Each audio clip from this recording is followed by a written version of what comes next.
Je m'appelle Liam. J'ai 35 ans.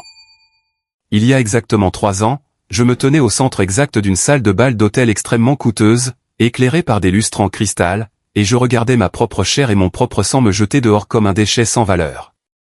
Alors que je me tenais là dans mon costume bleu marine sur mesure, le doux murmure du quatuor à cordes s'est complètement tu, remplacé par un silence de mort étouffant. Mon père s'est avancé, les glaçons cliquetant dans son verre de scotch. Il m'a jaugé de haut en bas, le visage déformé par un dégoût absolu, et a ricané, « Sortez ce mendiant d'ici !» Sa voix était forte, tranchante et cruelle, résonnant devant les 50 invités fortunés. J'ai cherché désespérément de l'aide du regard auprès de ma mère, mais elle a délibérément détourné la tête, refusant d'établir le moindre contact visuel. Mon frère aîné, Julien, se tenait juste derrière eux, les lèvres retroussées dans ce sourire narquois et arrogant si familier. Il avait encore gagné. L'agent de sécurité s'est avancé, le visage rougi par l'embarras, et m'a fermement empoigné le bras devant tout le monde. Mais il y avait un secret monumental et catastrophique qu'ils ignoraient. La salle de bal même dans laquelle ils se trouvaient, la nourriture gastronomique dans leurs assiettes en porcelaine, le champagne millésimé qu'ils buvaient, et le luxueux appartement de plage en copropriété dont ils adoraient se vanter comme de leur grand héritage, je possédais tout cela. Chaque centime de leur parfait mode de vie de la haute société était financé par mon entreprise. Et en quelques pressions sur mon téléphone, ils allaient tout perdre. Avant que je vous raconte comment j'ai réduit leur parfaite illusion en cendres, cliquez sur le bouton « J'aime » si vous croyez en la justice. Et n'oubliez pas de me dire depuis où vous regardez cette vidéo dans les commentaires ci-dessous. Maintenant, revenons au moment où tout a volé en éclats. Les mots m'ont frappé comme des coups physiques, me coupant instantanément le souffle, « Sortez ce mendiant d'ici !» Je n'ai pas crié. Je n'ai pas fait de crise de colère, je n'ai pas renversé de table ni supplié pour obtenir de la clémence. Quand vous passez votre vie entière conditionnée à absorber la toxicité de votre famille, votre corps se met dans une sorte de mode de pilotage automatique étrange et détaché. J'ai senti les doigts épais de l'agent de sécurité s'enfoncer dans la laine coûteuse de ma veste de costume. Je pouvais sentir la collonge lourde et envahissante de mon père se mêler à l'odeur du canard rôti et des lits onéreux qui décoraient la pièce. J'ai redressé le dos, ajusté mes poignets avec une lenteur atroce, et j'ai regardé l'agent de sécurité droit dans les yeux.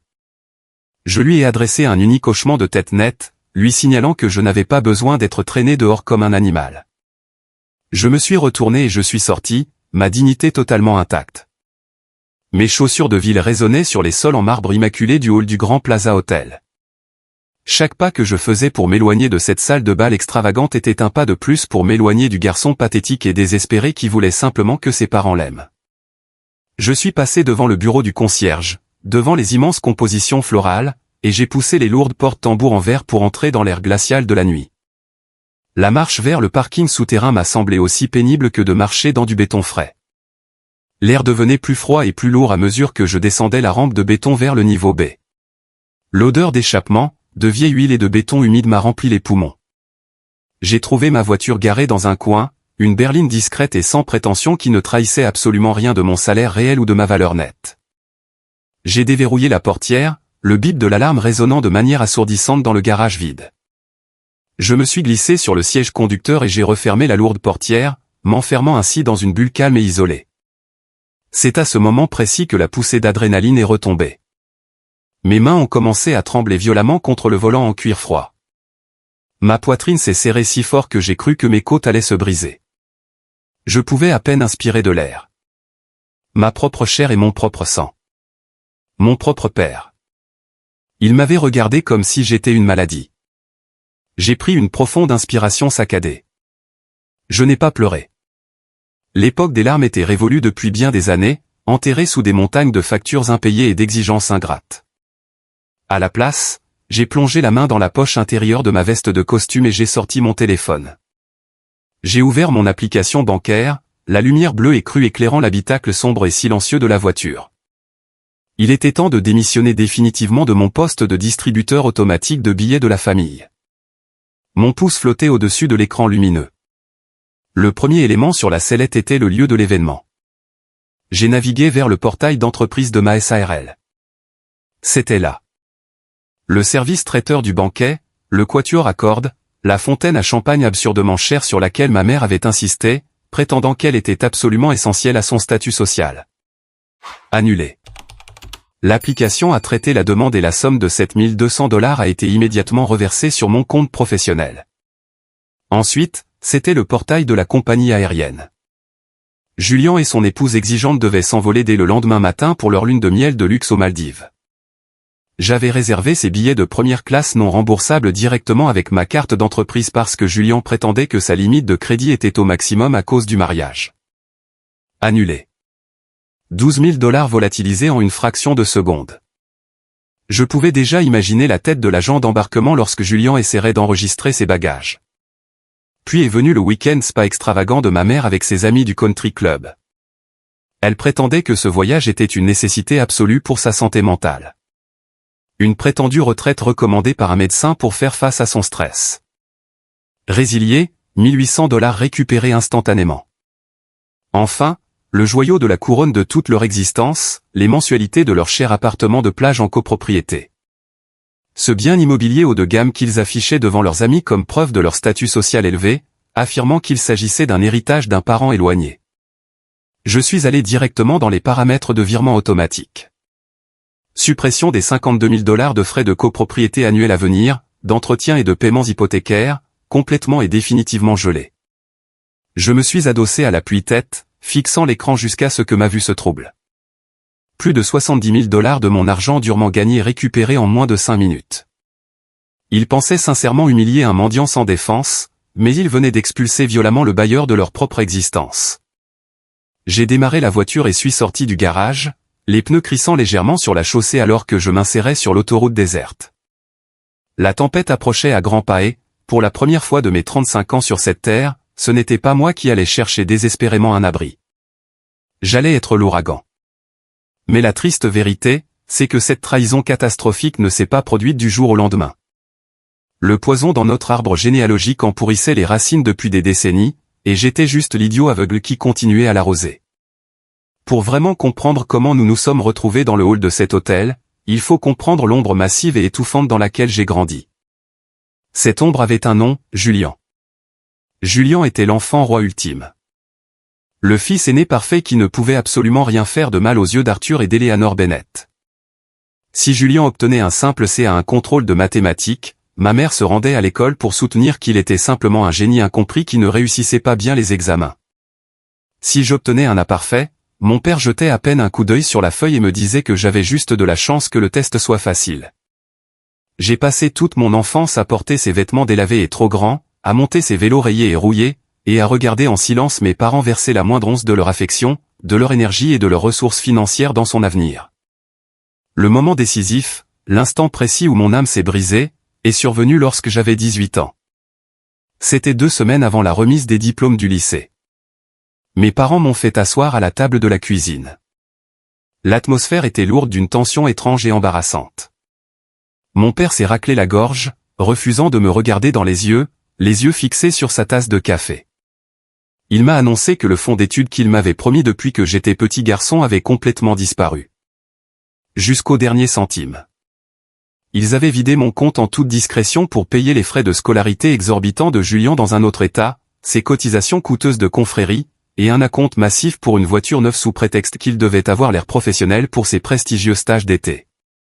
Je me souviens d'être resté assis là, la table en linoléum bon marché glacée sous mes mains tremblantes. J'ai réalisé à cet instant précis que mon avenir, mes rêves et mon éducation étaient entièrement sacrifiables s'il s'agissait de rendre le présent de Julien un peu plus confortable. On m'a dit très négligemment que je devrais simplement contracter des prêts étudiants et me débrouiller par moi-même. Alors, j'ai contracté les prêts. J'ai travaillé de nuit dans des conditions brutales et épuisantes dans un entrepôt d'expédition, déchargeant des cartons lourds jusqu'à ce que mes mains saignent, juste pour payer mes cours de la journée. Je survivais avec des nouilles instantanées bon marché, de l'eau du robinet et peut-être 4 heures de sommeil par nuit. Et quand j'ai enfin obtenu mon diplôme avec mention, je n'ai pas eu droit à une fête somptueuse ni à un dîner de famille fier de moi. J'ai eu droit à une poignée de main brève et ferme de mon père et à un rappel sévère de commencer à rembourser ma dette immédiatement pour que cela n'affecte pas la cote de crédit de la famille. J'ai canalisé chaque once de ma douleur, de ma frustration et de ma colère dans mon travail.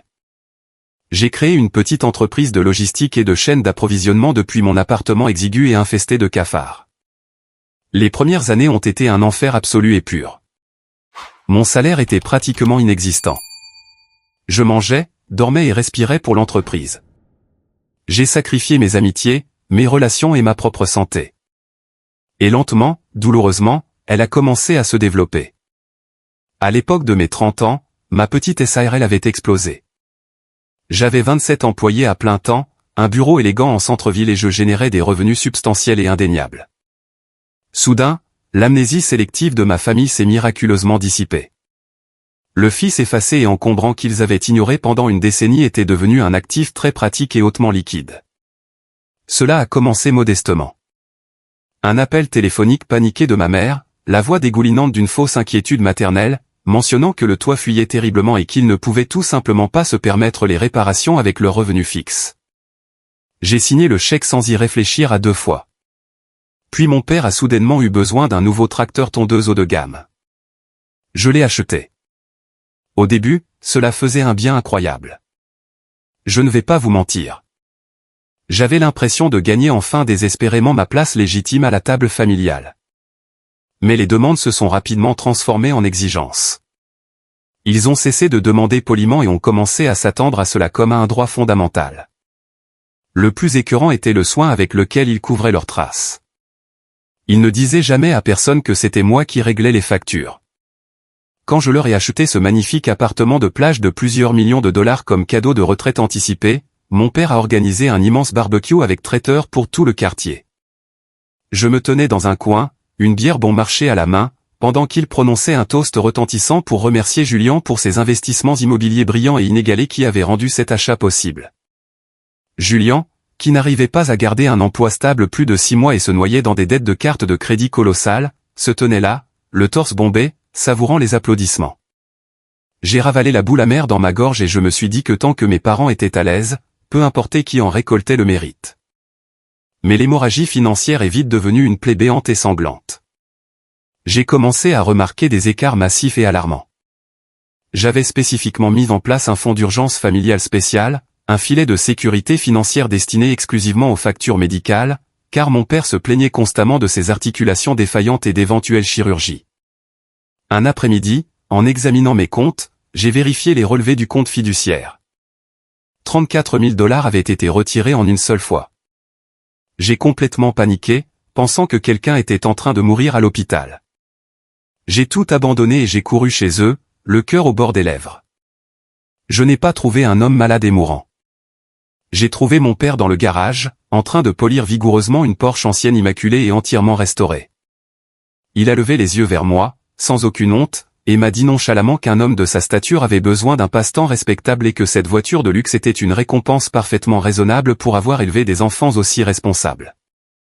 Il avait délibérément pillé le fonds médical pour restaurer une voiture de sport. Je me suis immédiatement confié à Marcus, mon meilleur ami et associé. Nous étions assis dans notre bureau tard un soir à examiner les rapports trimestriels. Marcus m'a regardé, le visage d'un sérieux absolu, et m'a asséné une vérité qui m'a fait l'effet d'un coup de poing dans le ventre. « Liam, tu n'es pas un fils pour eux. Tu es une ligne de crédit ouverte. Si tu ne coupes pas le cordon tout de suite, ils vont te saigner à blanc et se plaindre ensuite que le sang n'était pas assez chaud. » Cette nuit-là, j'ai créé un dossier hautement sécurisé sur mon disque dur crypté. Je l'ai nommé « Mesure d'urgence ». J'ai commencé à conserver religieusement chaque reçu, chaque contrat signé, chaque virement bancaire. Chaque fois que je payais leurs frais de copropriété onéreux, leurs impôts fonciers ou les urgences soudaines de Julien, les documents allaient directement dans ce dossier. J'ai veillé scrupuleusement à ce que ma SARL soit répertoriée comme le principal garant financier de chaque actif majeur. Je ne planifiais pas activement une grande vengeance. J'étais juste terrifié, bâtissant un bouclier de fortune pour me protéger. Le déclencheur fatal a été actionné juste 3 semaines avant le grand banquet. Mon téléphone a vibré bruyamment, affichant un SMS de ma mère, « Nous devons parler de notre fête de 40e anniversaire de mariage. Viens à la maison immédiatement. » Cela semblait assez anodin, mais avec le recul, c'était l'invitation formelle à ma propre exécution. Je suis entré dans le salon étouffant et surchargé de mes parents ce dimanche après-midi-là, ignorant complètement le piège dans lequel je m'engouffrais. Ma mère, Eleanor, était assise bien droite sur le canapé en velours coûteux à côté de ma tante Béatrice. Béatrice était la sœur aînée de ma mère, une femme spécialisée dans la culpabilisation programmée et la manipulation psychologique. C'était la marionnettiste en chef de la famille, s'exprimant toujours d'une voix douce et faussement inquiète tout en vous plantant un couteau en plein dos avec expertise. Liam, chérie, viens t'asseoir, a roucoulé Béatrice, tapotant le coussin à côté d'elle avec un sourire d'une douceur écœurante. Tes parents franchissent une étape majeure. 40 années de mariage incroyable. Nous voulons leur organiser une célébration d'envergure, un véritable événement de la haute société pour montrer à tout le monde à quel point cette famille est bénie. Je me suis assis dans le fauteuil en face d'elle, gardant une distance de sécurité, sentant le nœud familier se former dans mon estomac. C'est une bonne idée. Comment puis-je aider pour l'organisation? Ma mère a poussé un long soupir tragique et hautement théâtral. Eh bien, Liam, tu sais comment sont les choses. La fortune de Julien est temporairement bloquée dans ses affaires complexes en ce moment, et la pension de ton père couvre à peine nos courses de base. Nous espérions que tu pourrais simplement avancer les frais pour la soirée, juste sous forme de prêt à court terme, bien sûr, jusqu'à ce que les investissements de Julien rapportent. Un prêt. Ce mot était une plaisanterie aussi hilarante qu'insultante, et nous le savions tous parfaitement.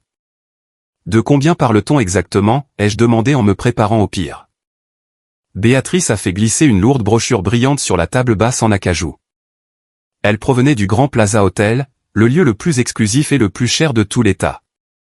C'est un forfait complet tout compris, a-t-elle fredonné, les yeux brillants de cupidité. Un traiteur gastronomique 5 étoiles, un bar à volonté haut de gamme, un quatuor à cordes professionnel. C'est exactement ce que tes parents méritent, Liam, après tout ce qu'ils ont sacrifié pour toi au fil des ans. J'ai fixé la brochure. Je voulais hurler. Je voulais demander ce qu'ils avaient sacrifié exactement pour moi, en dehors de m'avoir volé mon fonds d'études, d'avoir ruiné mon crédit à 18 ans et d'avoir ignoré mon existence entière sauf quand mon portefeuille était ouvert. Mais le petit garçon désespéré et pathétique en moi, celui qui réclamait encore bêtement leur approbation, a pris le dessus. Je vais le faire, ai-je dit doucement. Mais les contrats doivent être strictement à mon nom, sous l'égide de mon entreprise. C'est la seule et unique façon pour que mon comptable valide une dépense professionnelle aussi colossale. Ils ont accepté instantanément, leur visage s'illuminant d'une joie cupide. Ils se moquaient éperdument du nom inscrit sur le papier du moment que l'argent coulait à flot. Les 3 semaines suivantes ont été un cauchemar éveillé. Le budget gonflait de jour en jour, devenant totalement incontrôlable. Ma mère a exigé une immense fontaine à champagne importée. Julien a demandé des boîtes de cigares haut de gamme roulées à la main pour ses garçons d'honneur, en rattachant cela d'une manière ou d'une autre au budget de l'anniversaire de mariage. Pendant tout ce temps, Béatrice tirait les ficelles dans l'ombre, m'appelant tard le soir pour me dire « Ne contrarie pas ta pauvre mère, Liam, valide simplement le supplément pour le caviar. Tu gagnes tellement d'argent de toute façon. Pour toi, ce sont des broutilles. » J'ai signé chaque contrat. J'ai payé chaque facture gonflée. Je pensais honnêtement, bêtement, m'acheter un rare moment de respect et d'unité familiale sincère.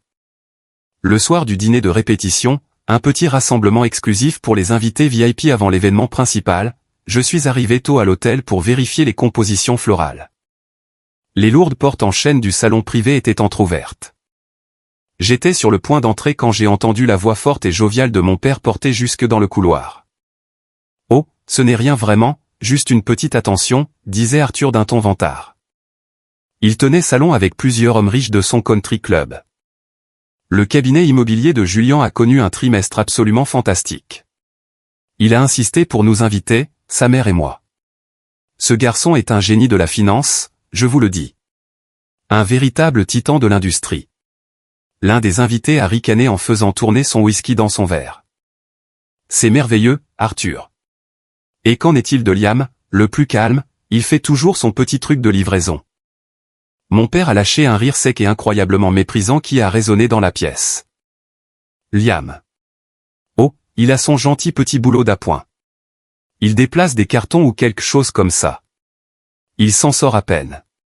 Il est plein de bonnes intentions, mais il n'a pas une once du sens des affaires de Julien. Il ne l'a jamais eu. Honnêtement, messieurs, nous l'invitons à ce genre de choses uniquement pour qu'il ne se sente pas exclu. Il a toujours été si dépendant et sensible. Mon sang n'a fait qu'un tour. Un gentil petit boulot d'appoint. Dépendant. J'étais la seule personne à maintenir un toit solide au-dessus de leur tête. Celui qui payait pour ce whisky même qu'il sirotait avec arrogance. Celui qui avait acheté le costume qu'il portait. Et il m'utilisait comme une chute de plaisanterie pathétique pour valoriser son enfant chéri. J'ai poussé les lourdes portes. Le bois épais a heurté le mur dans un grand fracas. Toute la pièce s'est instantanément tue. Mon père s'est retourné, son visage se décomposant de terreur pendant une fraction de seconde avant que son masque arrogant et dédaigneux ne reprenne le dessus.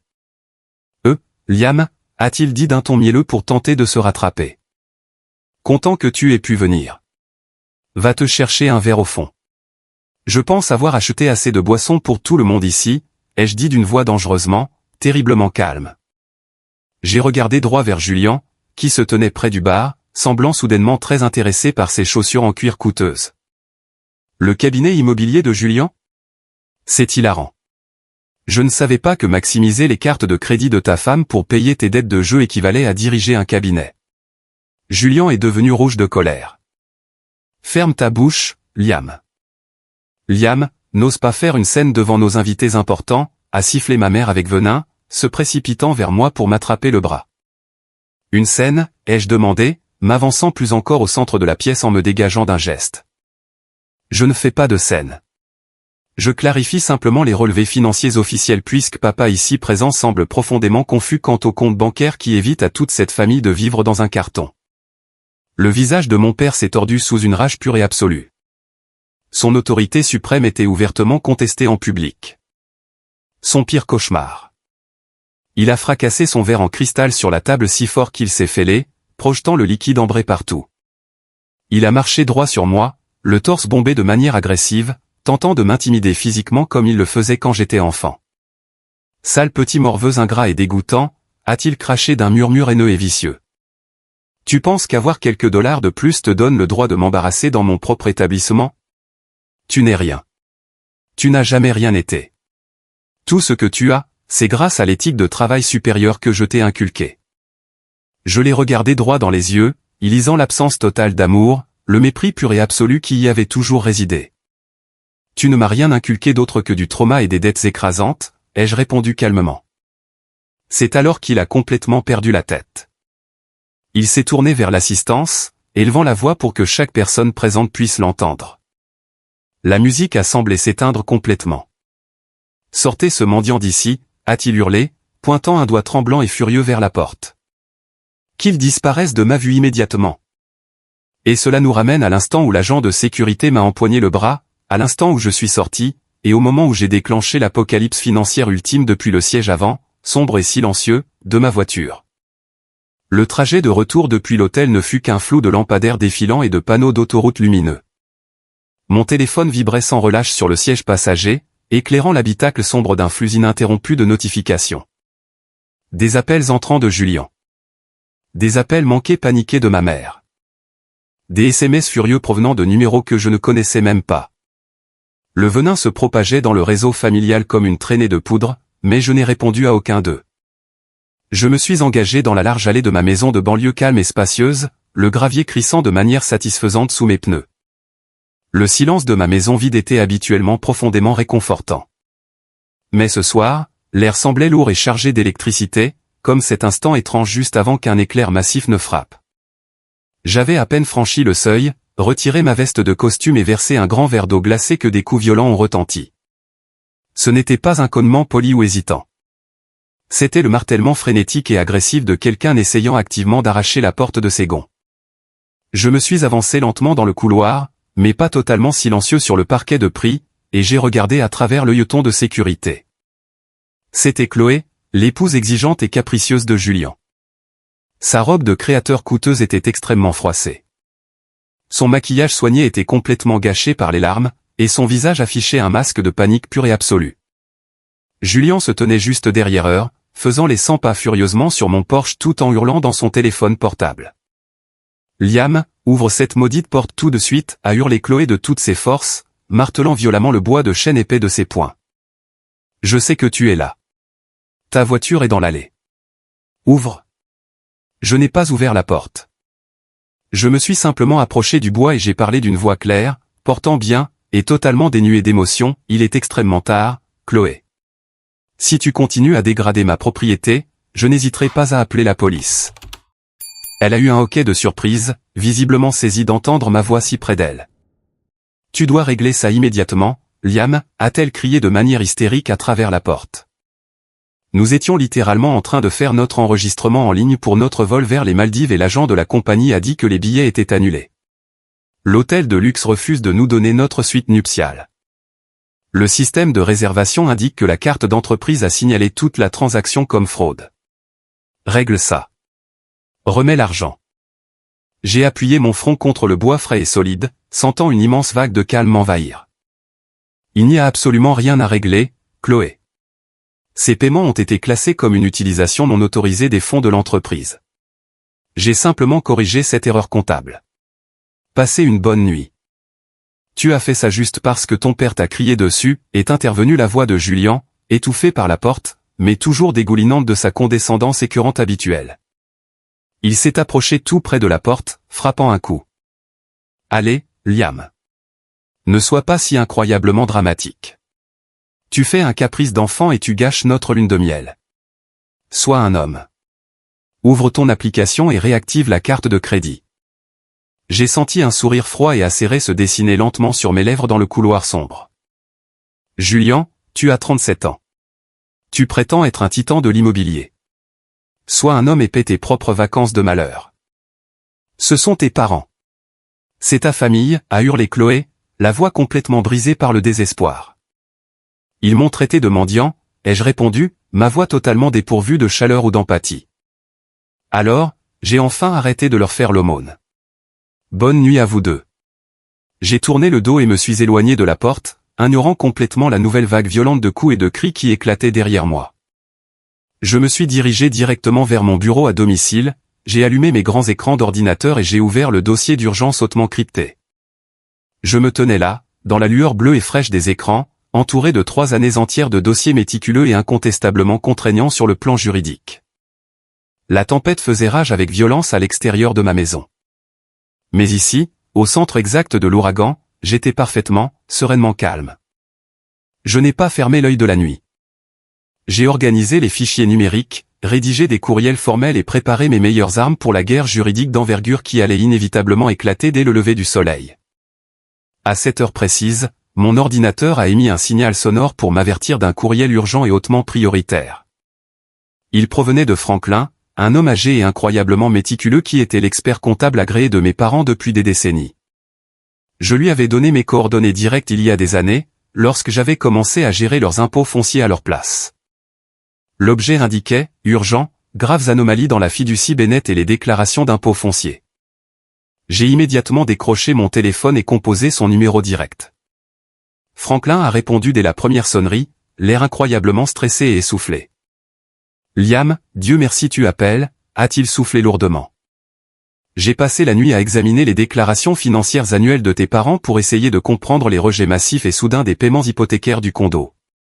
J'ai absolument besoin que tu me clarifies quelque chose tout de suite.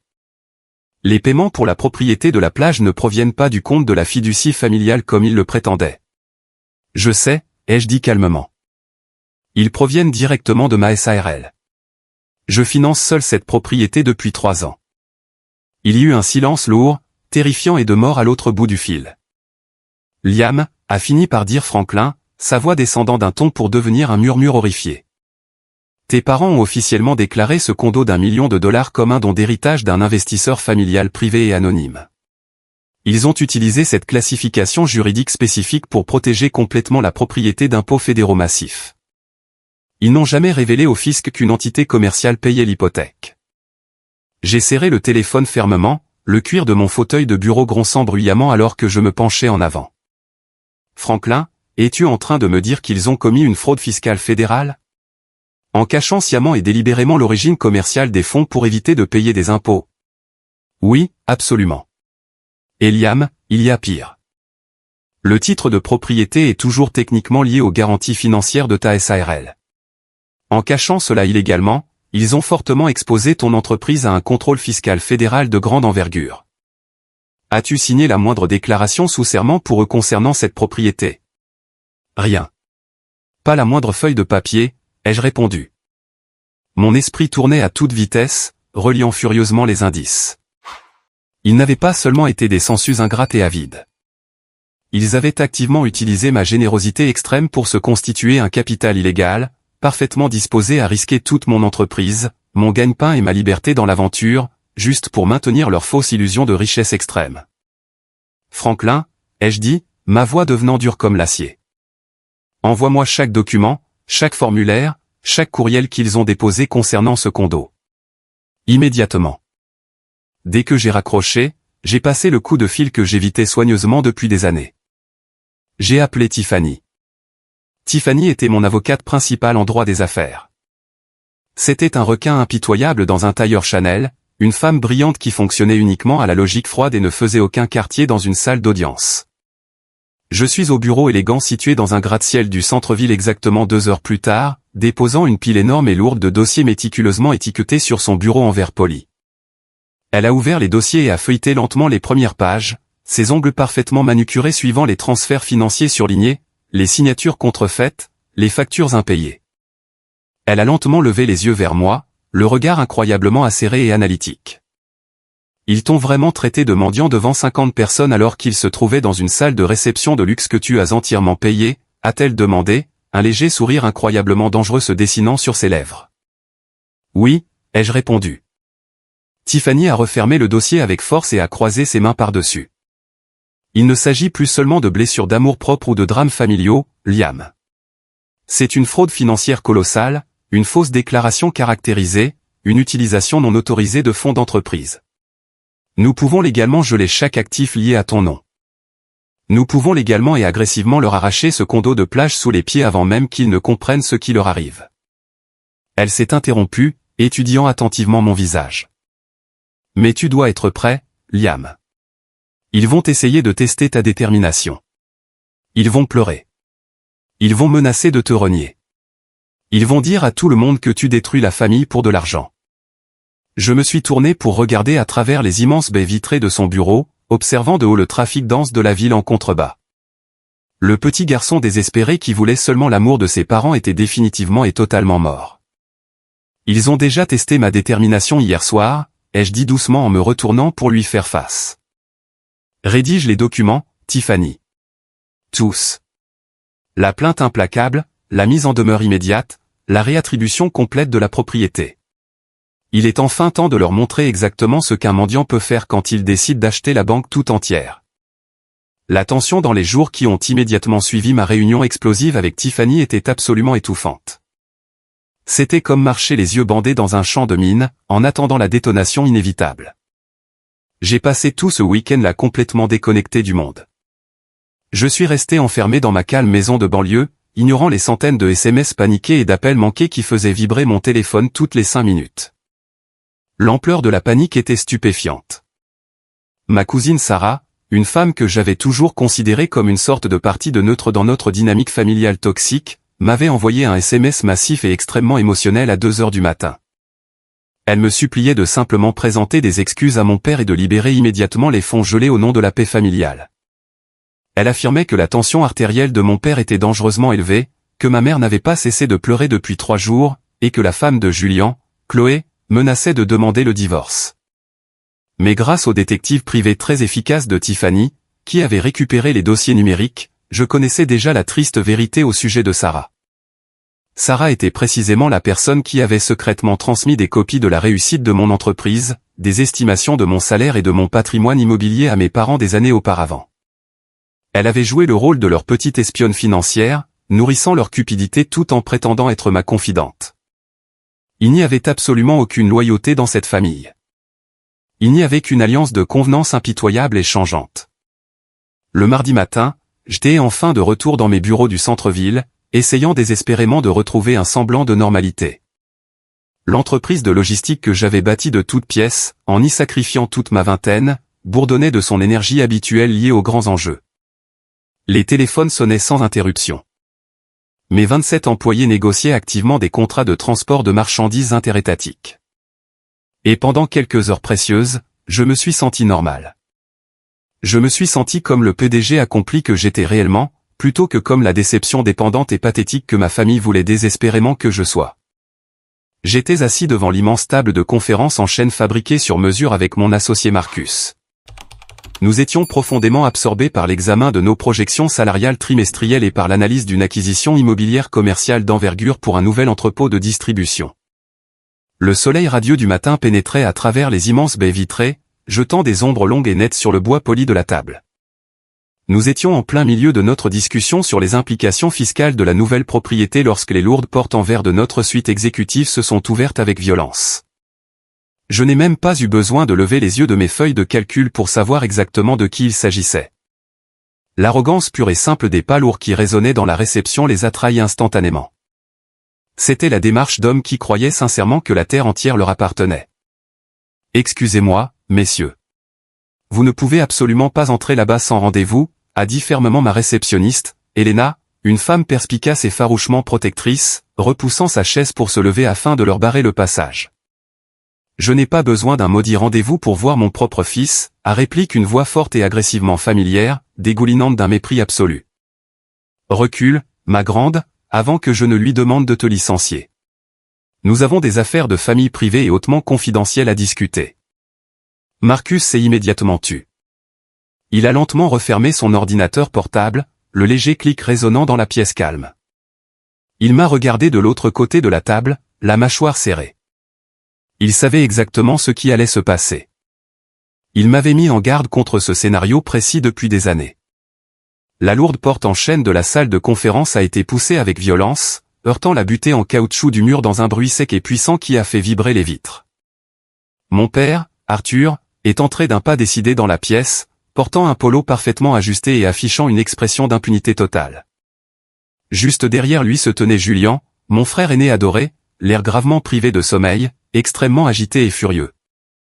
Ils s'étaient jetés directement dans le piège fatal de leur propre suffisance stupéfiante. Ils pensaient sincèrement qu'ils pouvaient simplement entrer dans mon entreprise, faire étalage de leur pouvoir imaginaire, menacer mon personnel, m'embarrasser devant mes employés, et que j'allais immédiatement céder comme un château de cartes. Exactement comme je le faisais quand j'étais un adolescent terrifié. Ils pensaient que la vieille dynamique toxique d'abus et de soumission était toujours parfaitement intacte. Je suis resté assis. Je ne me suis pas levé pour les accueillir. Il ne leur ai pas proposé de café.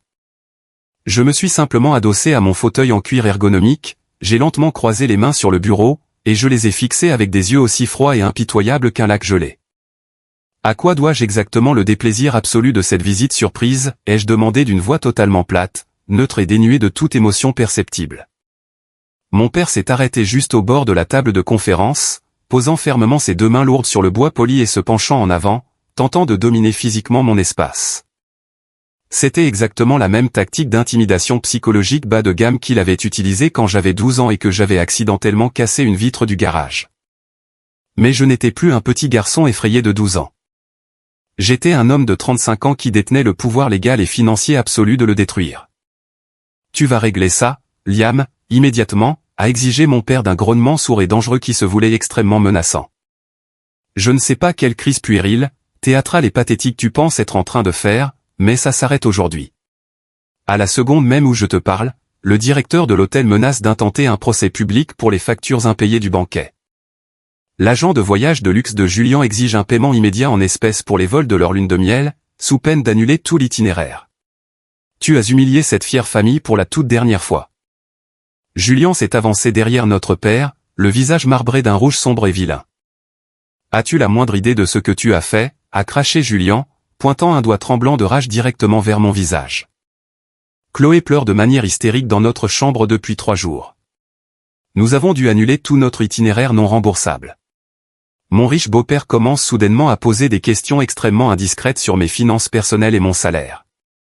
Tu m'as fait passer pour un mendiant totalement fauché. Liam, sors ton téléphone. Réactive cette foutue carte de crédit professionnel tout de suite. Paie les frais de retard exorbitants que tu as causés et peut-être, je dis bien peut-être, trouverons-nous la force de te pardonner ce coup tordu. J'ai regardé Julien. Je l'ai vraiment, sincèrement regardé. J'ai vu les cernes profonds sous ses yeux injectés de sang. Le léger tremblement nerveux de ses mains. La montre de marque d'imitation bon marché qu'il avait achetée pour impressionner désespérément des gens qu'il méprisait au fond de lui. Je n'ai absolument rien éprouvé pour lui. Pas d'amour fraternel, pas de pitié profonde, pas de loyauté familiale, rien qu'une observation froide et clinique d'un homme profondément pitoyable. Me pardonner, ai-je demandé doucement, laissant ces mots absurdes flotter lourdement dans l'atmosphère tendue de la salle de conférence. Laissez-moi m'assurer que j'ai bien compris. Vous entrez de force dans mon bureau privé, vous interrompez brutalement ma journée de travail, vous menacez ma réceptionniste. Et vous m'offrez généreusement votre pardon parce que je ne finance plus votre style de vie pathétique et totalement factice? Surveille ton langage quand tu parles à ton frère aîné, a répliqué mon père avec fureur, abattant violemment sa paume ouverte sur la table. Le claquement sec et puissant a résonné sur les parois en verre. Dehors, dans l'espace de travail ouvert, plusieurs de mes employés ont jeté des coups d'œil nerveux vers la salle de conférence, visiblement alarmés. Julien est un professionnel accompli et hautement respecté. Il ne mérite pas ce manque de respect flagrant et dégoûtant de la part de quelqu'un comme toi. Tu te comportes de manière totalement insensée pour une petite dispute insignifiante lors d'une fête. Une petite dispute insignifiante, ai-je répété doucement, l'audace pure et stupéfiante de ces paroles délirantes parvenant presque à me faire rire.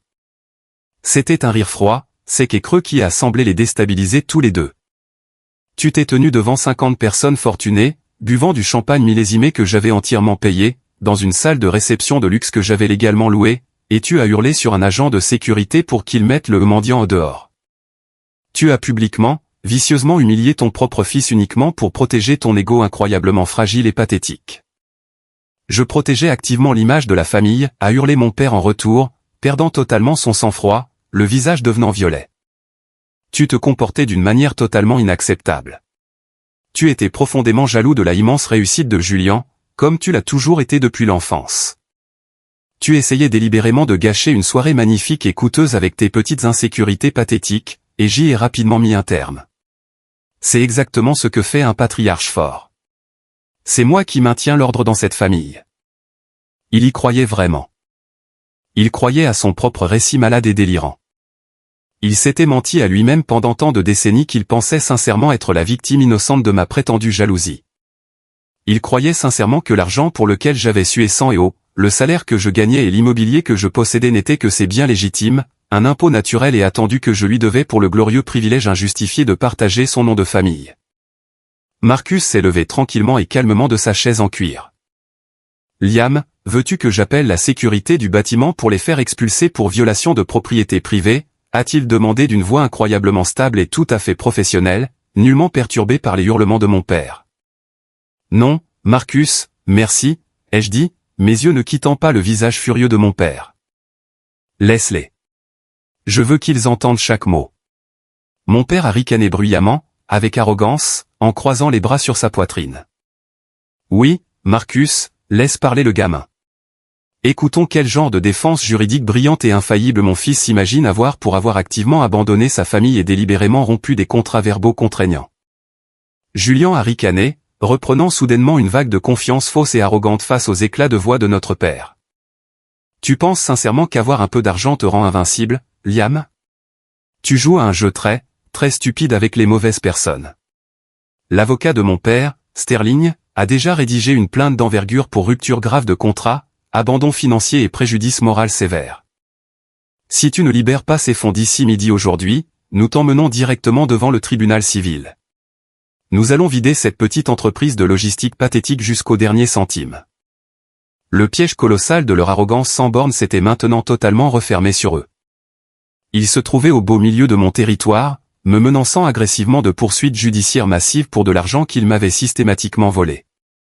C'était si incroyablement poétique, si parfaitement symétrique que j'ai failli sourire. J'ai doucement avancé mon fauteuil, me tenant parfaitement droit. J'ai glissé ma hand sous la lourde table de conférence et j'ai déverrouillé le tiroir sécurisé du bas de mon bureau. J'y ai plongé la main et j'en ai sorti un dossier noir énorme, épais et solidement relié. Tiffany me l'avait fait parvenir par coursier sécurisé 1 heure auparavant à peine. Les lettres dorées et brillantes sur la couverture indiquaient simplement « Le dossier Bennett ». Un procès, ai-je dit, en posant le dossier lourd et intimidant fermement au centre exact de la table dans un bruit sourd. C'est une stratégie juridique tout à fait fascinante, Julien. Il faut vraiment avoir du toupet. Mais avant que toi et ton avocat agressif et hors de prix ne déposiez le moindre document devant les tribunaux, je te suggère fortement d'ouvrir ce dossier. car à la seconde même où vous m'attaquerez en justice, chaque document confidentiel à l'intérieur de ce classeur deviendra une pièce publique, juridiquement contraignante et facilement consultable par n'importe qui. Mon père a fixé le dossier noir comme s'il s'agissait d'un serpent hautement venimeux prêt à frapper. Sa bravade bruyante a vacillé pendant une fraction de seconde, révélant une infime fêlure de panique dans son armure épaisse. « Je ne joue pas à tes petits jeux d'esprit stupides et théâtraux, Liam, a dit mon père, refusant obstinément de toucher au classeur. Sois un homme et signe ce foutu chèque. Ouvre le dossier, Arthur, ai-je ordonné, ma voix abandonnant à jamais l'appellation de « papa ». Ce changement soudain de ton fut si abrupt, si absolument autoritaire et glacial que lui et Julien ont tous deux eu un mouvement de recul physique. Hésitant, d'une main visiblement tremblante, Julien a tendu le bras et a lentement ouvert la lourde couverture noire. La toute première page était un document simple, certifié conforme. Et ce fut le moment précis et merveilleux où l'oxygène a complètement quitté la pièce et où l'exécution financière a enfin commencé. Je pensais que le pire était passé. Je me trompais si lourdement. Les yeux de Julien ont parcouru frénétiquement le premier document, assimilant le jargon juridique dense. C'était un acte notarié certifié provenant du bureau du greffe du comté. Je suis resté assis dans un silence absolu et j'ai regardé la couleur quitter complètement son visage, laissant sa peau d'une teinte grisâtre, malade et terrifiante.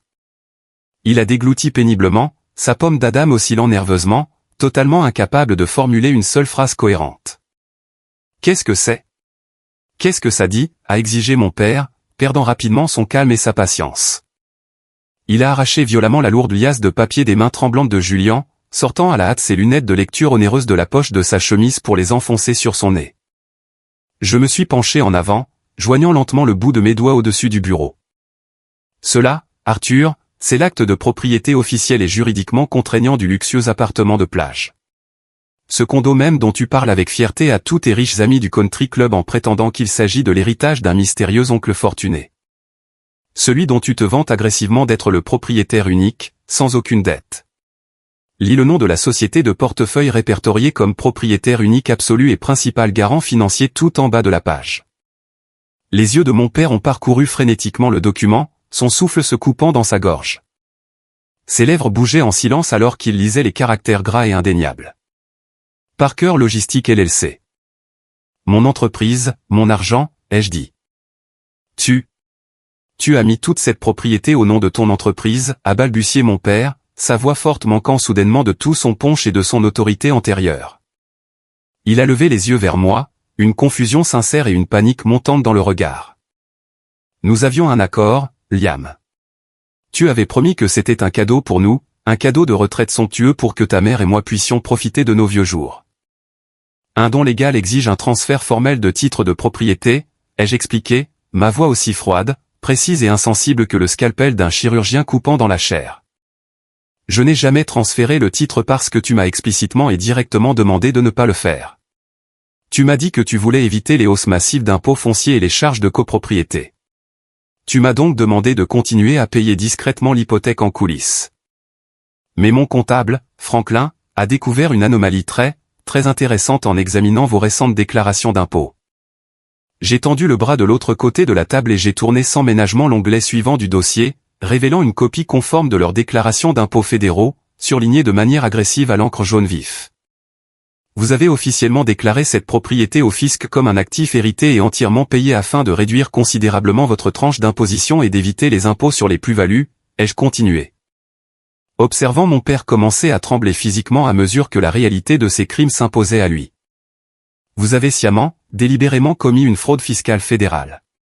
Vous avez activement caché le fait indiscutable qu'une entité commerciale payait votre hypothèque, ce qui expose légalement mon entreprise à un contrôle fiscal dévastateur.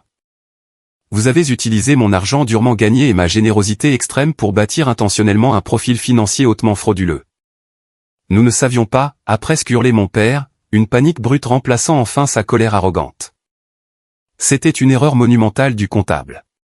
Franklin a dû faire une erreur dans les documents. Nous lui faisions confiance pour gérer correctement les formulaires d'héritage. N'ose même pas rejeter la faute sur Franklin, ai-je répliqué, ma voix résonnant fortement contre les cloisons de verre, coupant court à son mensonge pathétique. Il possède les courriels exacts, horodatés, que tu lui as envoyés, lui donnant l'instruction explicite de classer ce condo comme un héritage familial privé. C'était un mensonge calculé, délibéré et prémédité pour frauder l'État tout en vivant à mes crochets. Je ne me suis pas arrêté là. Je ne le pouvais pas. 35 ans de rage accumulée s'écoulaient de moi sous la forme de documents juridiques incontestables. J'ai tourné avec force le 3e onglet, le plus épais, du dossier lourd. C'était celui qui allait détruire définitivement et à tout jamais le mythe de l'enfant chéri. Maintenant, parlons du fonds de fiducie familiale, ai-je dit, tournant mon regard glacial directement vers Julien. Le fonds d'urgence médicale que j'ai personnellement créé et alimenté il y a 5 ans pour m'assurer que nos parents soient pris en charge durant leurs vieux jours. Ce fonds même dont on m'a dit qu'il avait été entièrement vidé à cause de traitements médicaux de la colonne vertébrale incroyablement chers et non remboursés pour papa. Julien a fait un grand pas en arrière pour s'éloigner de la table, les yeux écarquillés par une terreur absolue et sincère. « Liam, s'il te plaît, ne fais pas ça », a-t-il chuchoté d'une voix brisée, toute son arrogance passée s'évanouissant instantanément. J'ai complètement ignoré sa supplique pathétique. J'ai plongé la main dans le dossier et j'en ai sorti une pile impressionnante et intimidante de reçus de virements bancaires, de relevés de transactions et de relevés de cartes de crédit offshore que l'expert comptable de Tiffany avait méticuleusement déterrés. Il les a jetés agressivement sur la table. Ils se sont éparpillés comme un jeu de cartes mortel, exposant officiellement chaque secret vilain et sale qu'ils avaient désespérément tenté d'enterrer. 34 000 $, ai-je déclaré à haute voix, tapant vigoureusement du doigt sur un transfert bancaire spécifique et surligné. Classé spécifiquement comme reste à charge pour une chirurgie de la colonne vertébrale. Sauf que le numéro d'acheminement ne menait pas à un hôpital. Il ne menait pas à un kinésithérapeute. Il est allé directement à un atelier haut de gamme et exclusif de restauration de voitures de collection pour reconstruire entièrement ta précieuse Porsche, Arthur. Mon père a ouvert la bouche pour parler, pour formuler une excuse pathétique, mais aucun son n'est sorti. Il ressemblait exactement à un poisson hors de l'eau, les yeux cherchant frénétiquement une issue qui n'existait pas. Et ici, ai-je dit, sortant une deuxième liasse massive de relevés, les abattant directement devant Julien si fort que la table en a tremblé.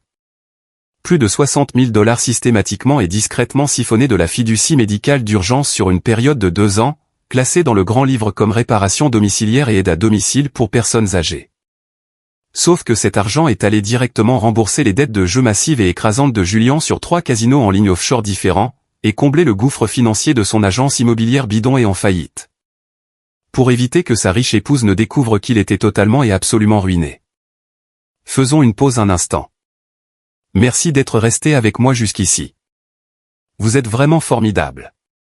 S'il vous plaît, aidez-moi en aimant la vidéo et en écrivant le chiffre 1 en commentaire ci-dessous pour que je sache que vous m'avez suivi jusqu'à ce stade. Cela aide non seulement d'autres personnes à découvrir cette histoire, mais cela me permet aussi de savoir que mon parcours a du sens pour quelqu'un. Votre soutien est ma plus grande source de motivation pour continuer à partager la suite de ce voyage. Maintenant, retour à la destruction totale de l'illusion de la famille Bennett. Les genoux de Julien ont fléchi sous le poids de la vérité indéniable. Il s'est accroché désespérément au dossier haut d'une chaise de conférence en cuir pour s'empêcher de s'effondrer sur le sol. Il a jeté un regard terrifié vers notre père, redoutant par-dessus tout sa réaction. Mais Arthur ne regardait pas Julien. Il fixait, le regard vide, les preuves incontestables et certifiées de son propre vol de grande envergure. La Porsche, la fraude fiscale fédérale, les mensonges étouffants et incessants. Tout ce sur quoi il avait bâti son identité de patriarche arrogant reposait entièrement sur des délits financiers majeurs commis à l'encontre de son propre fils. Tu as piraté illégalement mes comptes privés, a accusé Julien d'une voix faible, bien qu'il ait eu l'air d'un petit garçon terrifié sur le point de fondre en larmes. Je n'ai eu besoin de pirater quoi que ce soit, Julien, ai-je dit froidement, savourant l'expression de défaite totale sur son visage. Je suis la source principale des fonds de l'entreprise. J'ai le droit légal absolu de demander un audit légal complet de tous les comptes de destination lorsqu'une fraude d'entreprise majeure est suspectée. Mon avocate, Tiffany, a déjà transmis l'intégralité de ce dossier au bureau du procureur du comté comme dépôt préliminaire. Tu es allé voir un avocat, a octé mon père, serrant désespérément sa poitrine comme s'il faisait une crise cardiaque. Il réalisait enfin la dimension catastrophique et irréversible du désastre qu'il avait lui-même provoqué par son agressivité. Liam, tu ne peux pas faire ça. Nous sommes ta famille. Nous partageons le même sang. Si cela s'ébruite, si le country club apprend pour le condo, ma réputation sera définitivement et totalement ruinée. Le fisc va saisir tout ce que nous possédons. Ta réputation, ai-je répété, un dégoût profondément amer imprégnant chaque syllabe. C'est la seule et unique chose qui t'ait jamais importé. Pas le fait dévastateur que tu m'aies volé. Pas le fait que tu m'aies menti en face pendant des années. Pas le fait que tu m'aies cruellement traité de mendiant en public. Tu es seulement terrifié à l'idée que tes riches voisins découvrent enfin que l'empereur est complètement nu et sans le sou. Je me suis levé, dominant la table, prenant le contrôle absolu de la pièce. Voici exactement ce qui va se passer maintenant. Je dépose officiellement une plainte civile majeure contre vous deux pour obtenir réparation financière et pour fraude d'entreprise. Je vous expulse légalement et officiellement du condo de plage d'ici la fin de ce mois. Les avis notariés officiels sont affichés physiquement sur la porte par un huissier aujourd'hui même, et je gèle de manière permanente chaque centime de soutien financier. Vous êtes complètement, absolument et définitivement livré à vous-même. Tu ne peux pas nous laisser sans absolument rien, a hurlé mon père, des larmes de panique pure coulant enfin de ses yeux, sa voix se brisant. Nous allons perdre la maison. Nous allons être totalement démunis. Julien attend un bébé, pour l'amour de Dieu. Je les ai regardés. L'enfant chéri supposé, totalement démasqué comme un joueur pathologique et pitoyable. Le patriarche fier et arrogant, révélé comme n'étant rien de plus qu'un voleur fraudeur. Je ne vous laisse pas avec rien, ai-je dit d'une voix étrangement et terriblement calme en me dirigeant vers la porte pour leur ouvrir. Je vous laisse simplement avec exactement ce que vous avez mérité par vous-même. Et d'après ce que je vois clairement sur ces documents juridiques, cela équivaut à un néant absolu. J'ai ouvert grand la lourde porte vitrée. Sortez de mon bureau. La toute prochaine fois que nous nous parlerons, ce sera dans une salle d'audience, sous serment, devant un greffier. Et si jamais vous essayez de contacter mon entreprise à nouveau, je vous ferai arrêter sans ménagement pour violation de propriété privée. Ils n'ont pas discuté. Ils ne m'ont plus menacé. Ils sont sortis lentement de mon bureau dans un silence absolu, humiliant et écrasant, la tête basse. Le lourd dossier noir contenant les preuves accablantes est resté sur la table comme une arme chargée. Les longues et éprouvantes semaines qui ont précédé la date officielle de l'audience ont été d'un calme surprenant et salvateur. Le flot constant et étouffant de SMS manipulateurs de ma mère a complètement cessé. Les menaces agressives et désespérées de Julien ont totalement disparu. Ils avaient enfin compris, de façon brutale, qu'ils n'avaient plus aucun moyen de pression.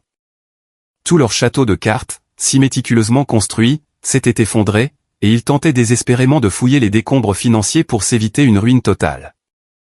Dans un ultime effort, ils ont engagé Sterling, un avocat de la défense extrêmement cher et agressif, spécialisé dans les litiges familiaux fortunés, les fiducies complexes et les règlements de divorce discrets aux enjeux financiers élevés. Sterling a tenté tout ce qui était en son pouvoir juridique pour étouffer cette affaire sans passer par un procès public embarrassant et très médiatisé. Il a envoyé à Tiffany une proposition de règlement formelle et incroyablement insultante 3 jours seulement avant l'audience préliminaire. Il proposait de rembourser $50 000 sur une période d'une lenteur exaspérante de 10 ans, s'engageant à signer un accord de non-divulgation strict et en béton pour garder toute cette affaire embarrassante hors de la vue du public. Tiffany m'a fait venir dans son bureau élégant pour examiner cette offre pathétique. Elle a jeté le document juridique épais sur son bureau avec un grand soupir de dégoût pur. Ils essaient désespérément de colmater discrètement les brèches béantes de leur navire en perdition avant que les voisins ne les voient couler, a-t-elle dit en tapotant nerveusement son stylo de marque contre le bureau en verre. $50 000 sur 10 ans est une insulte absolue et incontestable à notre intelligence. Cela couvre à peine la responsabilité fiscale illégale à laquelle ils t'ont exposé de manière irresponsable, sans parler des fonds fiduciaires volés. Je n'ai pas eu besoin d'y réfléchir une seule seconde. Rejetez immédiatement, ai-je dit fermement, ma voix ne tremblant pas. Je ne veux pas d'un règlement discret et étouffé sous le tapis. Pour être honnête, je ne me soucie même plus de récupérer cet argent. Je veux un dossier public permanent, juridiquement contraignant et bien visible. Je veux qu'un juge les regarde droit dans les yeux et les force à admettre légalement ce qu'ils m'ont fait. Lorsque le jour de l'audience tant attendue est enfin arrivé, le temps était glacial, gris et pluvieux, correspondant parfaitement à la réalité sombre et sérieuse de la situation. Je suis au stérile et vivement éclairé salle d'audience, vêtu d'un costume anthracite élégant et impeccablement ajusté, ressentant un sentiment étrange et profond de paix intérieure. Toute ma vie, j'avais marché sur des œufs avec ma famille, terrifiés par leur jugement sévère et désespérés d'obtenir leur approbation. Aujourd'hui, j'étais la seule personne à abattre le marteau de la justice sur eux. Mes parents étaient assis nerveusement de l'autre côté de l'allée centrale, à la table de la défense. Ils avaient l'air absolument dévastés. Ma mère avait visiblement vieilli de 10 ans. Elle serrait de manière obsessionnelle un mouchoir froissé, ses yeux rouges et gonflés parcourant la pièce dans une panique totale. Mon père se tenait raide sur sa chaise, le visage pâle et fatigué, totalement dépouillé de son arrogance habituelle et de son faux charme de country club. Julien était assis derrière eux dans le public, fixant bêtement ses genoux, ressemblant exactement à un chien battu et épuisé. La juge Harper, une femme brillante et pragmatique, dotée d'un regard observateur aiguisé et d'une tolérance zéro pour les futilités juridiques, a pris place au tribunal. Dès la première minute où elle a ouvert le dossier, ce fut un véritable massacre juridique. Sterling, leur avocat arrogant et hors de prix, s'est levé et a désespérément tenté de broder un récit larmoyant et pathétique sur des dynamiques familiales complexes et informelles. Il a soutenu bruyamment que ces fonds colossaux étaient des cadeaux offerts de bon cœur par amour, que les retraits massifs du compte fiduciaire étaient de simples malentendus entre un père aimant et un fils généreux. Et que j'étais simplement un enfant mécontent et trop sensible qui réagissait de manière agressive à un affront social mineur lors d'une fête d'anniversaire. La juge Harper n'a pas cru un seul mot de sa fiction onéreuse. Maître Sterling a interrompu la juge d'un ton sec, sa voix forte coupant son discours dramatique et bien répété comme une lame dentelée. Êtes-vous sérieusement en train d'essayer de faire passer le détournement délibéré de 60 000 $ vers des comptes de jeux en ligne offshore pour un simple malentendu familial dans mon tribunal? Sterling a balbutié nerveusement, réajustant son col serré, réalisant qu'il perdait le contrôle de la salle. Votre honneur, la fiducie familiale était de nature très informelle. Cela n'a absolument rien d'informel lorsqu'il s'agit de documents fiscaux fédéraux falsifiés et de l'utilisation non autorisée de garanties de SARL, a rétorqué sèchement la juge Harper, frappant violemment de la main sur le lourd bureau en chêne. Elle a tourné son regard acéré et furieux directement vers mon père. Arthur s'est visiblement recroquevillé sur sa lourde chaise en bois, paraissant minuscule et incroyablement fragile. Monsieur Bennett, vous avez délibérément signé des déclarations fiscales fédérales déclarant une propriété de luxe comme héritage pour échapper de manière flagrante à l'impôt tout en vidant de manière malveillante un fonds médical d'urgence pour restaurer une voiture de sport ancienne. Vous avez utilisé l'entreprise de votre fils comme votre propre caisse noire illégale personnelle. Mon père a désespérément tenté de prendre la parole, essayant de faire appel à son vieux charme de patriarche factice pour manipuler l'assistance. Votre honneur, s'il vous plaît, si je puis expliquer. Liam a toujours été très généreux, mais il peut être assez émotif et instable. Nous sommes une famille respectable et honnête. Nous avons simplement commis des erreurs administratives malencontreuses concernant les documents. Les erreurs administratives ne remboursent pas systématiquement des dettes de casino massives, Monsieur Bennett, a répondu froidement la juge, le coupant net. Elle a tourné toute son attention vers moi. Monsieur Parker, quel est exactement le résultat que vous demandez aujourd'hui? Demandez-vous à l'état des poursuites pénales pour fraude et une peine de prison potentielle? Je me suis levé lentement, boutonnant calmement ma veste de costume. La salle d'audience entière était plongée dans un silence de mort, étouffant. J'ai regardé ma mère, qui pleurait en silence, son maquillage coulant sur ses joues. J'ai regardé mon père qui me fixait avec une supplique pathétique et désespérée dans ses yeux injectés de sang. Non, votre honneur, ai-je dit, ma voix calme, parfaitement stable, résonnant dans la grande salle. Je ne veux pas qu'ils aillent en prison. C'est un lourd fardeau de culpabilité que je ne souhaite pas porter. Je veux simplement que la vérité indéniable soit inscrite définitivement sur le papier. Je demande la restitution totale des fonds détournés sur mes comptes professionnels. Et je demande que le titre de propriété du condo de plage soit transféré de façon permanente et irrévocable à mon seul nom, coupant définitivement tout accès pour eux. Que les archives juridiques correspondent enfin à la réalité. La juge Harper a hoché la tête en signe d'approbation, me regardant avec un profond respect. Demande accordée dans sa totalité, a-t-elle déclaré, son lourd marteau de bois s'abattant dans un coup sec et incroyablement définitif. D'un seul coup décisif, tout était officiellement terminé. Le tribunal a ordonné le transfert immédiat et forcé du titre de propriété et a imposé un calendrier de remboursement strict et rigoureux pour les fonds volés, prélevés directement sur la maigre pension de mon père et sur le salaire restant de Julien. Il leur a été légalement interdit d'accéder à nouveau à mes ressources financières, à mon crédit ou à mon entreprise. Tandis que la salle d'audience se vidait lentement, Ils n'ont même pas essayé de me parler. Il n'y eut aucune fausse excuse. Il n'y eut aucune arme de manipulation pour une réconciliation. Il n'y eut que le silence étouffant et incroyablement lourd d'une illusion de toute une vie volant en éclats. Ils ont franchi lentement les lourdes portes en bois, totalement vaincus et brisés. Et moi, je me tenais là dans l'allée, respirant librement et profondément pour la toute première fois en 35 ans.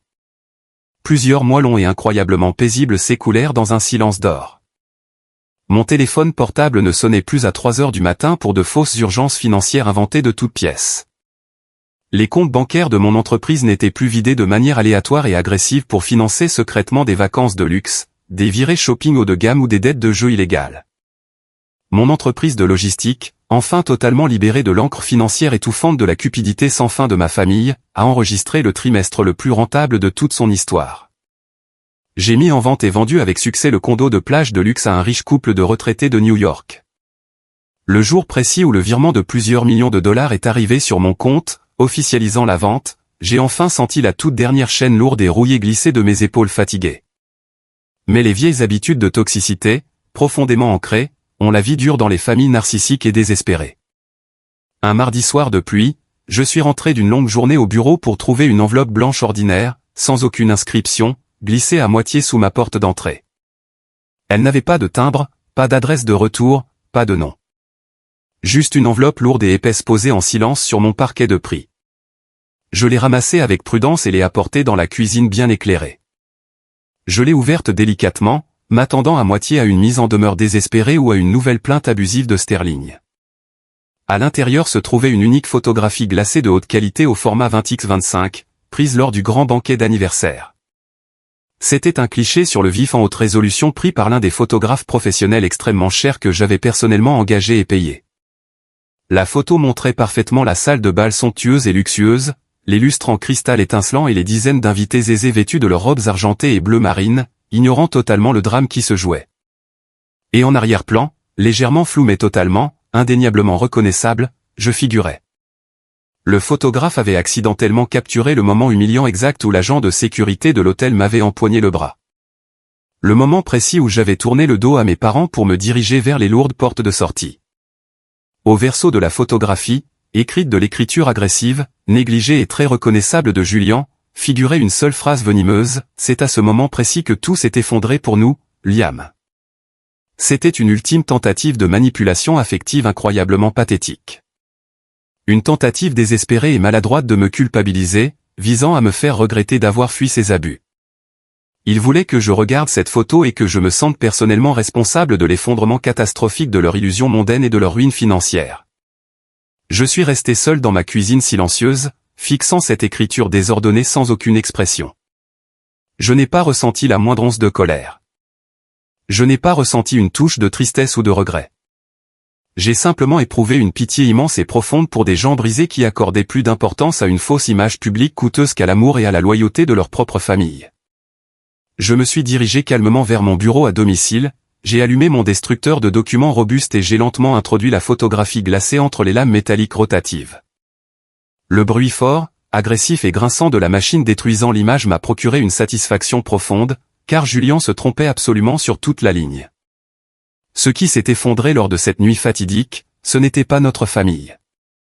Ce qui s'est effondré, c'était l'illusion écœurante et orchestrée d'une famille. Une illusion factice et creuse qu'ils avaient désespérément bâtie en utilisant mon argent, mon silence forcé et mon besoin pathétique d'enfant de faire partie de quelque chose. Et une fois que cette illusion toxique et étouffante s'est enfin consumée pour ne laisser que des cendres, ce qui est resté n'était pas une tragédie. C'était la liberté pure et absolue. Dès le lendemain matin, j'ai pris une part très importante de l'argent de la vente du condo et je me suis rendu officiellement dans une grande banque pour créer une toute nouvelle entité juridique. Je l'ai fièrement nommée la Fondation Bennett. Il s'agissait d'un programme spécialisé et richement doté de subventions philanthropiques, conçu pour apporter un soutien financier majeur à de jeunes hommes et femmes ambitieux de première génération qui finançaient courageusement leurs études universitaires et créaient de petites entreprises. Totalement privés du soutien financier ou affectif de leur famille. J'ai pris la douleur persistante de mon fonds d'études volé, l'agonie de ma vingtaine solitaire et criblée de dettes, et la trahison ultime de mon propre sang, pour les transformer intentionnellement en une bouée de sauvetage solide pour des personnes qui le méritaient réellement. Je suis devenu le parrain financier exact, le mentor exact dont j'avais désespérément eu besoin lorsque j'étais un gamin terrifié de 18 ans qui mangeait des nouilles bon marché et enchaînait les gardes de nuit épuisantes dans un entrepôt glacial. Plus de 2 ans se sont écoulés depuis ce jour au tribunal, et je n'ai absolument plus eu aucun contact direct avec mes parents, avec Julian, ou avec qui que ce soit d'autre dans cette orbite toxique et épuisante. Notre relation est définitivement rompue par un accord de silence total mutuel, appliqué par la loi. J'entends parfois de vagues rumeurs par le bouche à oreille de la famille. Je sais que mes parents ont dû radicalement déménager de leur immense maison pour s'installer dans un petit appartement de 2 chambres très exigu. Je sais que Julian a le plus grand mal à trouver un emploi qui tolère son ego démesuré et sa cote de crédit ruinée. But leurs difficultés quotidiennes, leurs factures impayées et leur détresse ne sont plus mon fardeau. Parfois, la solution la plus saine, la plus aimante et la plus nécessaire que l'on puisse adopter face à une famille profondément toxique et abusive est un mur de distance immense et infranchissable. Il faut maintenir fermement cette limite stricte avec la même détermination farouche que celle que vous mettiez autrefois à financer leur existence confortable et imméritée. On ne peut absolument pas guérir ces blessures profondes dans l'environnement toxique même qui vous a rendu malade. Merci infiniment d'avoir pris le temps de m'écouter aujourd'hui. Si vous devez retenir une seule chose de mon long et douloureux parcours, que ce soit ceci, votre valeur intrinsèque en tant qu'être humain ne se mesure absolument pas à la taille des chèques que vous signez pour des gens qui, fondamentalement, ne vous respectent pas. Ne laissez jamais personne, pas même vos propres parents, vous persuader que vous êtes un mendiant dans une pièce dont vous êtes le propriétaire légal. Avez-vous déjà été confronté à une situation similaire, à quelque chose d'aussi douloureux dans vos propres relations familiales toxiques? Avez-vous déjà dû tracer une ligne infranchissable et douloureuse pour protéger votre tranquillité d'esprit, vos finances et votre santé mentale? Partagez votre histoire dans les commentaires ci-dessous, car votre voix compte. Et n'oubliez pas d'aimer et de vous abonner pour ne pas manquer la prochaine étape de ce voyage. Restez fort. Protégez votre paix.